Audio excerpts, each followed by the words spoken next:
ఇక ఏం చెప్పాలన్నా నీకు నా బాధ.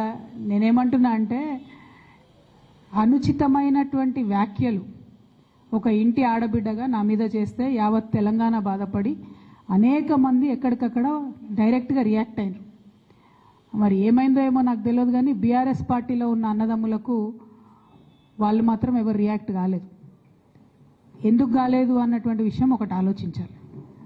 రెండు, మీ అందరికీ తెలుసు నేను ఎప్పుడు కూడా నిర్దిష్టమైన సమాచారం లేకుండా మాట్లాడను. ఇవాళ నేను చాలా నిర్దిష్టమైన సమాచారంతో చెప్తున్నా.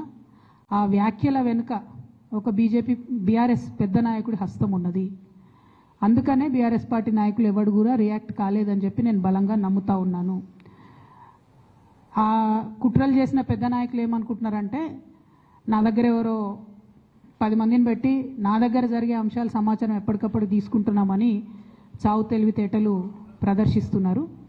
కానీ ఆ బాగా పెద్దగా ఉన్న నాయకుడికి అర్థం కావాల్సింది ఏంటంటే అక్కడేం జరుగుతుందో కూడా నాకు సమాచారం వస్తూనే ఉంటుంది.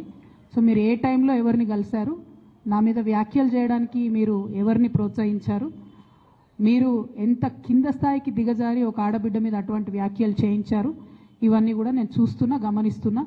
నేను బలంగా కర్మ సిద్ధాంతాన్ని నమ్ముతున్నా. నేను మళ్ళీ చెప్తున్నా, ఇవాళ మీరు నన్ను ఒంటరి చేసి ఏదో చేయాలని అనుకోవచ్చు, నా మీద ఇటువంటి వ్యాఖ్యలు చేపించి శునకానందం పొందొచ్చు టెంపరీగా, కానీ దేవుడు అనేవాడు ఉన్నాడు. ఖచ్చితంగా అది మీకు తిరిగి కొట్టే సమయం వస్తుంది.